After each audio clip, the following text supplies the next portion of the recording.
Can you pay attention, because you are the one who under problem? What was the issue that you raised on your supplementary question? You said you did not get the correct answer. Thank you, Mr. Speaker. Mr. Speaker, the CS answered my question, but I'm not satisfied with the answer, because I had indicated that when I read through the question and I listen to the CS, there seems to be a serious problem with the project management, especially for IT project. And I said that previously, during the Grand Coalition government, they established the ICT authority, which was to coordinate project management for ICT across government, especially the e-government process. But now it looks like that is no longer the case, that each ministry is doing its own ICT project. And that could be the source of the problem. And I just wanted him to clarify on that. And further to that, if each ministry is doing its own project, then what is the work of ICT authority? Is a moribund department. So maybe my good friend CS can explain further on that, because we have had many projects in government which has had transitional issues. I think your issue is very clear, Senator Osotsi. You'll be able to answer that. So, Waziri, can you kindly answer the two questions, and then we make progress? Thank you. Thank you, Mr. Speaker.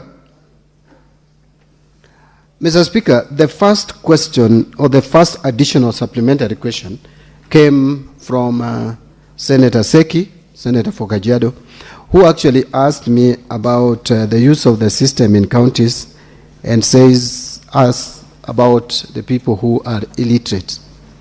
We train all suppliers and all contractors regardless of their academic understanding and qualifications. But I would tell Senator Seki that the manual system is worse for those who are illiterate. If you have participated in the procurement system in this country, and you see the kind of bulky documents that have been in use for tendering processes, the BQs and all those bulky documents which sometimes are carried in cartons. If you are illiterate, you can't fill them. So this system may also not be very friendly to people who are illiterate, but I am sure those who are illiterate would use people who at least can understand the system, the same way they were using other people to complete, or if I may say in Kiswahili, jaza for them, those bulky documents. So it is both. Whether if you are illiterate, you'll have challenge even whether it is manual or this system. But those who have difficulty in using the system for whatever reason in terms of understanding of IT, that is why we have the trainers doing the training. And we are doing even weekly webinars. Now, on Senator Fatuma, you asked me, although I don't want to run away from this question, even though it is a little bit not in addressing the question before us, but you asked about counties taking overdrafts without authority from the National Treasury. I think this is something we are trying to limit, so that counties don't have to really take loans from banks, because those financial institutions are very expensive. One. Two, there is no budget line. If you look at the budget lines of most of these counties, if not all, and this house, you interact, you have an opportunity to engage with the budgets for counties. There is no line item for those overdraft charges in terms of interest. But again, they go ahead and take. Whether we delay in disbursement, we have been really trying to disburse funds timeously.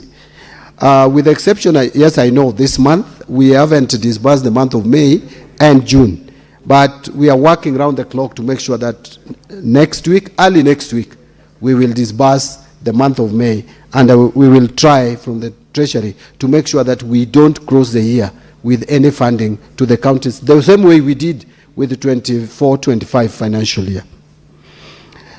And again, I'm sure counties will appreciate that previously it used to be worse.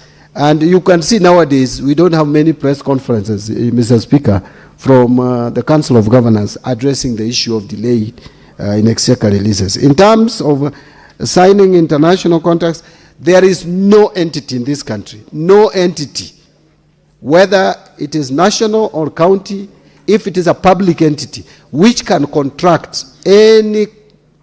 enter into any contract in the Republic of Kenya without the approval, if there is financial element to it, without the National Treasury and the Attorney General. So if there is any county which is working outside that space, then they should be warned that what they are doing is criminal. On ICT Authority, we are working very closely with ICT Authority in implementation of IT projects. And Senator Osotsi, much as sometimes people exaggerate, I must say, because I've been around this grand coalition government, I was there, I was an assistant minister, and Kibaki regime. The truth of the matter is that in terms of ICT and IT, this government has done better than any other government before. In terms of onboarding services, in terms of use of IT systems, and you can see we have implemented something that has been the talk ever since, which we even had to put in the Constitution. And then finally we enacted a legal framework for it. That is the e-procurement. We have implemented, I saw some, I don't want to call them what I wanted to call them, but I saw some politician out there saying we will implement Treasury Single Account. We have already implemented Treasury Single Account with benefits to this country that if I had time, another time, I would expound on. And many others. Integrated human resource system has just been implemented. And I can go on and on. In terms of IT, onboarding of IT, we have done excellent. And we will continue even to do better. Thank you. Well, let's go now to the next question. We'll do question number 050. Mr. Speaker,